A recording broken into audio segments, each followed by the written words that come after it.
한국 건축이 세계 최고라고요?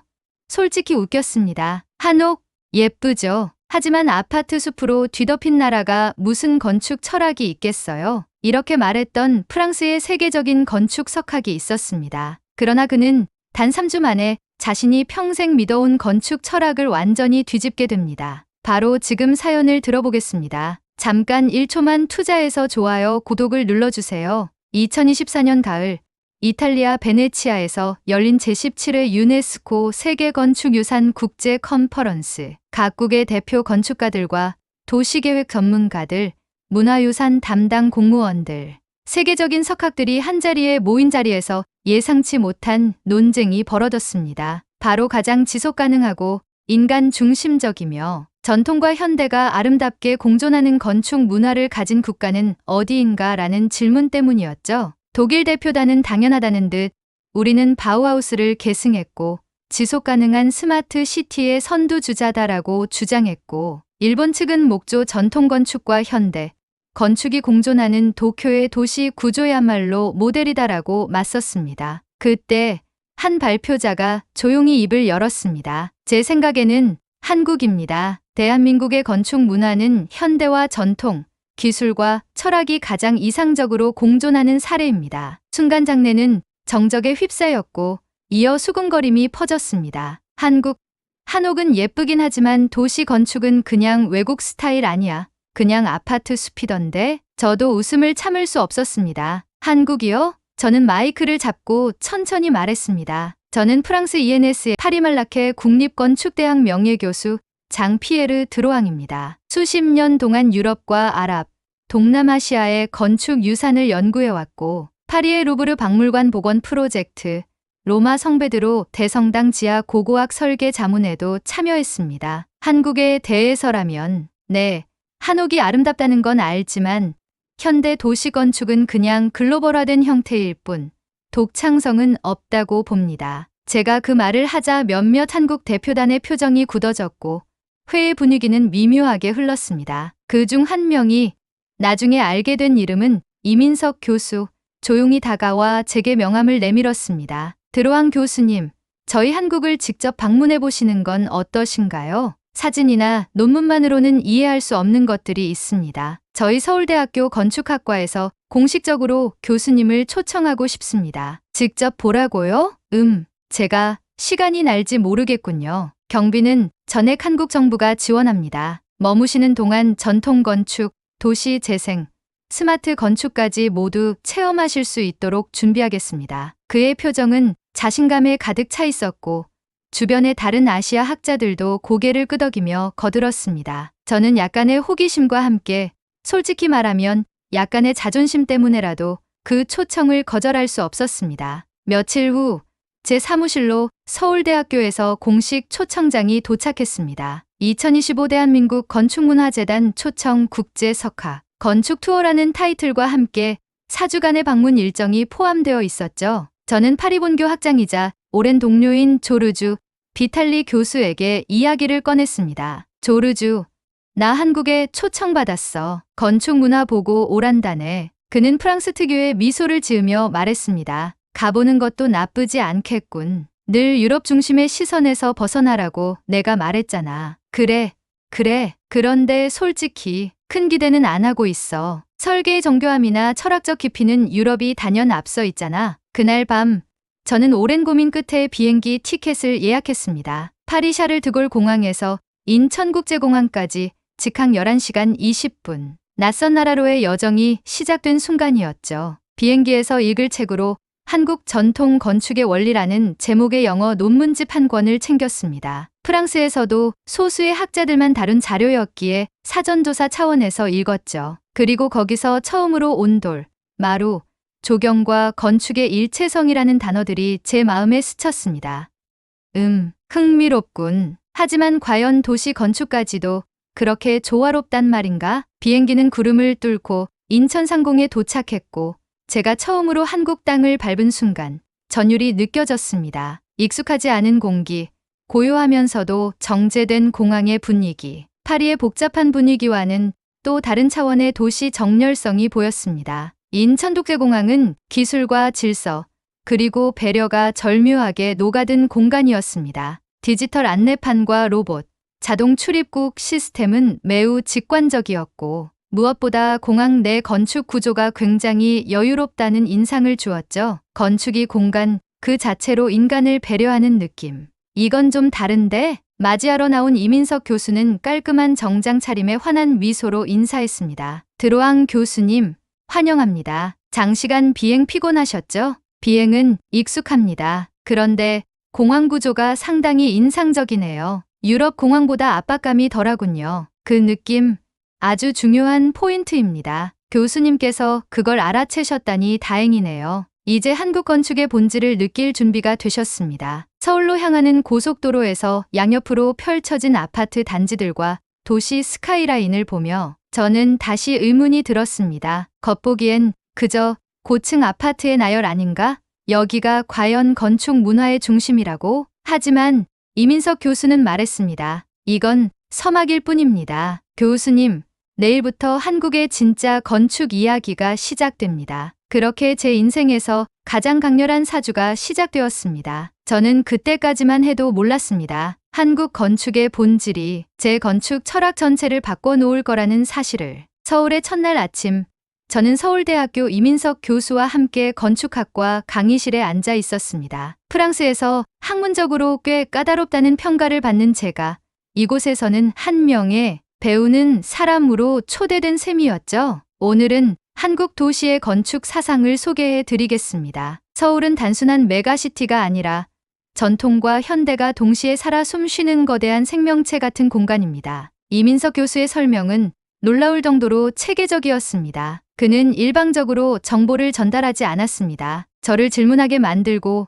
스스로 의문을 품게 했습니다. 그 방식은 매우 프랑스적이면서도 어딘가 동양적인 침묵과 여유가 스며 있었습니다. 프랑스는 건축을 기하학적 조화로 풀었죠. 르 코르비지에의 도시 계획론처럼요. 한국은 어떤가요? 그가 물었습니다.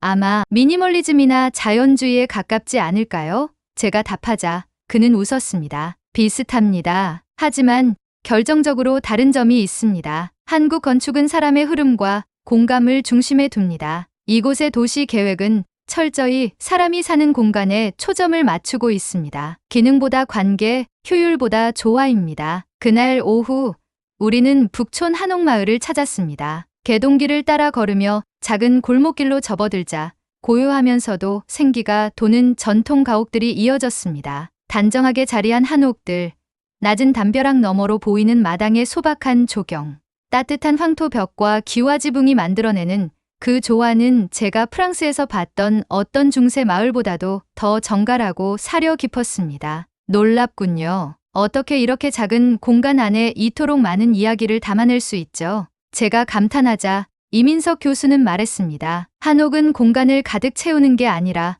비움으로써 삶의 여백을 담습니다. 그리고 이 비움은 단순한 공허가 아닌 관계의 공간이죠. 이 마당은 가족과 이웃을 연결하고 사랑방은 타인과 교류하는 창이 됩니다. 이 설명은 마치 동양 철학의 개념 같았습니다. 공간은 단순한 물리적 존재가 아니라 인간관계와 사유를 담는 그릇이라는 생각. 프랑스의 르네상스 궁전과는 전혀 다른 개념이었죠. 다음 날은 도시 한복판의 건축 현장을 둘러보았습니다. 종로에 위치한 DDP 동대문 디자인 플라자부터 자하디드의 유작으로 알려진 이 구조물은 제 눈에도 압도적이었습니다. 흐르는 듯한 유선형 구조, 금속 외장재가 햇살에 반사되어 뿜어내는 에너지, 그리고 무엇보다 도시와 도시민의 흐름을 의식한 유려한 동선. 이건 한국인이 설계한 게 아니잖습니까? 자하 하디드의 작품 아닌가요? 제가 말하자 이민석 교수는 고개를 끄덕였습니다. 맞습니다. 하지만 중요한 건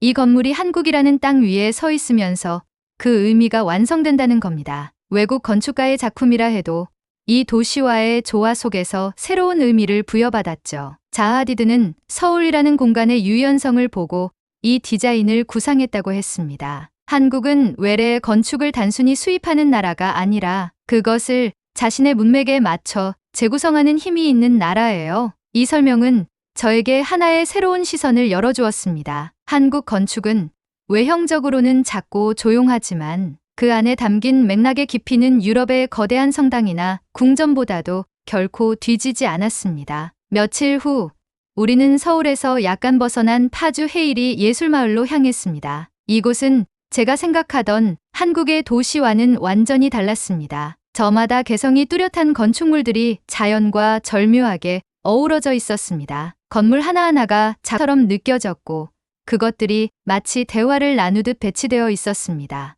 이곳은 건축가들이 마음껏 창의성을 펼친 공간입니다. 규격화된 도시에서 벗어나 감성적 건축의 실험장이죠. 저는 조용히 한 벤치에 앉아 주변을 둘러보았습니다. 빛, 소리, 바람, 냄새, 모든 감각이 살아 움직이는 듯했습니다. 그 순간 저는 어렴풋이 깨달았습니다. 한국 건축의 핵심은 건축 그 자체가 아니라 사람이 살아가는 공간이라는 점이었습니다. 도시라는 무대 위에 사람이라는 배우가 존재한다면 한국은 배우가 주인공인 드라마다. 프랑스에서는 종종 건축이 예술의 끝판왕으로 군림하곤 했습니다. 그러나 한국은 달랐습니다. 건축은 배경이 아니라 삶과 공감의 연장선에 있었습니다. 그날 밤 호텔방에 돌아온 저는 가방 속에서 프랑스 건축협회에서 가져온 논문 초안을 꺼냈습니다. 제목은 미래 도시 설계의 방향 유럽 중심주의의 한계와 가능성. 그러나 저는 펜을 들어 제목을 고쳤습니다. 동양에서 배운 도시 철학 한국, 삶이 깃든 건축. 이제 모든 것이 바뀌고 있었습니다. 그리고 그 변화는 이제 막 시작된 것뿐이었습니다. 한국에 온 지 10일째 되던 날, 이민석 교수는 저를 경주로 안내했습니다. 서울이 현재라면 경주는 과거입니다. 한국 건축의 뿌리를 보시게 될 겁니다. 라고 말하며 그는 아침 일찍 서울역에서 KTX 티켓 2장을 내밀었습니다. KTX 열차는 조용했고 바깥 풍경은 점점 도시에서 자연으로 바뀌었습니다. 전통과 자연이 조화를 이루는 이 나라의 또 다른 얼굴을 보는 듯했죠. 경주에 도착하자 따뜻한 햇살 아래 고요하게 자리 잡은 도시가 저를 맞이했습니다. 신라의 천년수도라는 이곳은 말 그대로 시간이 멈춘 듯한 곳이었습니다. 첫 번째로 방문한 장소는 불국사였습니다. 경내로 들어서자 눈앞에 펼쳐진 목조 건축물들의 균형과 배치, 그리고 석가탑과 다보탑의 절묘한 조화는 저를 압도했습니다. 특히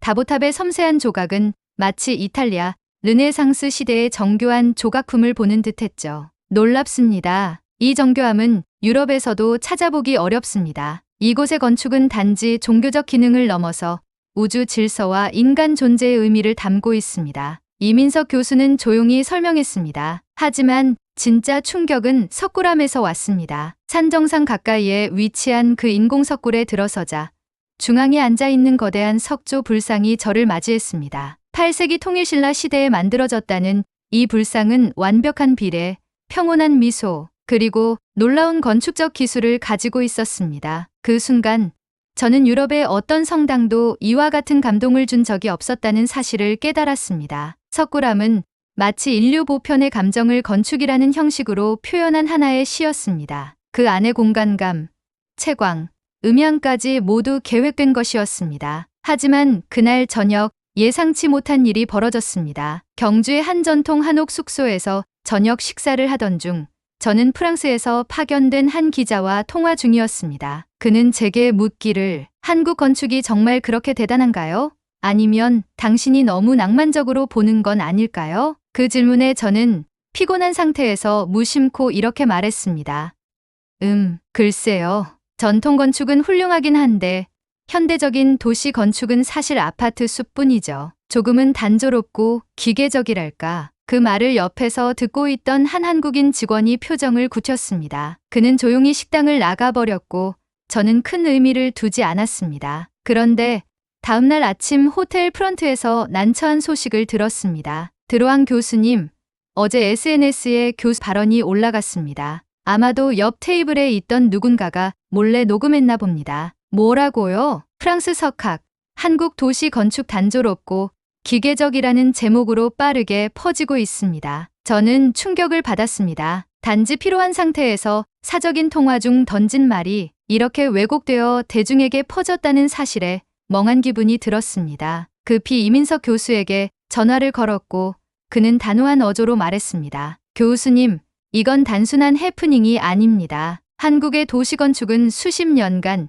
기계적 아파트 숲이라는 오해 속에서 싸워온 역사입니다. 그것이 다시 반복된 거죠. 그날 오후 예정되었던 서울시 도시재생연구소의 초청 강연이 돌연 취소되었고, 일부 언론에서는 저의 한국 방문을 서구 중심 시각의 재현이라며 비판하기 시작했습니다. 저는 좌절감에 빠졌습니다. 이게 내 의도였던가? 나는 진심으로 감동받았고 더 알고 싶었을 뿐인데. 며칠 후 이민석 교수는 저를 조용히 한 장소로 데려갔습니다. 서울 성동구의 한 작은 동네, 오래된 주택들이 재개발 대신 공존을 선택한 곳이었습니다. 그는 말했습니다. 이곳은 성수 도시재생 프로젝트의 일부입니다. 단순한 재개발이 아니라 사람들의 기억과 역사를 지키는 방식이죠. 교수님이 말한 아파트 숲의 이면에도 이런 움직임이 있습니다. 우리는 오래된 양옥을 개조한 서점에 들어갔습니다. 내부는 깔끔하게 리모델링되어 있었고 천장에는 원래의 목재가 그대로 드러나 있었습니다. 옆에는 카페, 주민들이 만든 공방, 그리고 어린이 도서관이 있었습니다. 이곳이 진짜 한국 건축입니다. 눈에 보이는 형태보다 그 공간에 담긴 의도와 사람들의 삶이 중요합니다. 교수님께서 그것까지 보신다면 오해는 사라질 겁니다. 그의 말은 제 마음을 울렸습니다. 저는 그제야 깨달았습니다. 건축은 단지 건물의 형태가 아니라 삶을 담는 그릇이라는 것. 한국의 아파트 숲조차 사실은 한정된 공간 안에서의 생존과 공존이라는 문맥 속에서 태어난 것이었습니다. 바로 그날 밤 저는 SNS에 장문의 글을 올렸습니다. 저는 한국의 전통 건축에 감동했고 그 속에 담긴 철학을 배우고 있습니다. 그러나 제가 현대 도시건축에 대해 한 발언은 깊이 있는 이해 없이 내린 조급한 판단이었습니다. 이곳의 도시건축은 단순히 형태가 아닌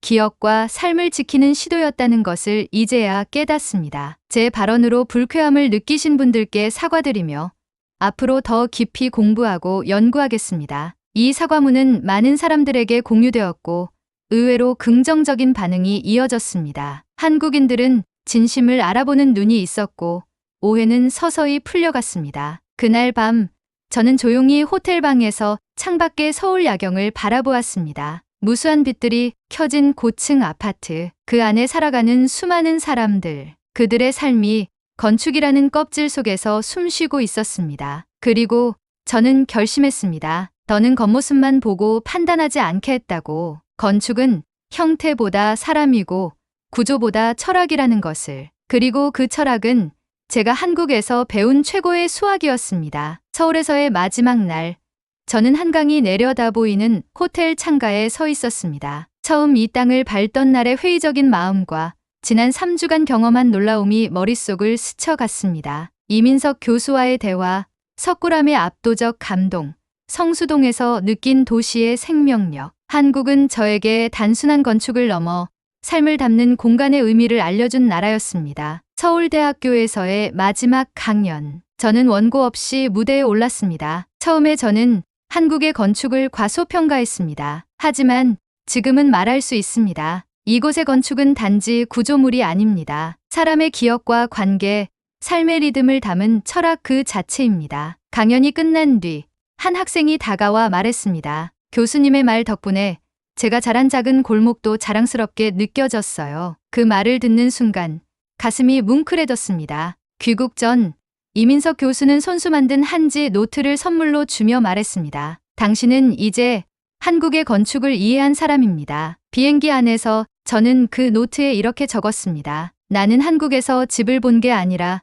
사람을 보았다. 프랑스로 돌아간 후 저는 공간의 심장, 한국이라는 책을 썼고 ENSA 파리 캠퍼스에는 한국 건축 철학이라는 새로운 강의가 생겼습니다. 1년 뒤 저는 제자들과 함께 다시 한국을 찾았습니다. 그들은 말했습니다. 교수님 말씀이 맞았어요. 한국은 건축이 아니라 삶을 가르쳐주는 나라예요. 이야기가 감동적이셨다면 구독과 좋아요 부탁드립니다. 다음 편에서도 또 다른 한국에 숨겨진 진실과 세계를 놀라게 한 이야기를 전해드릴게요. 감사합니다.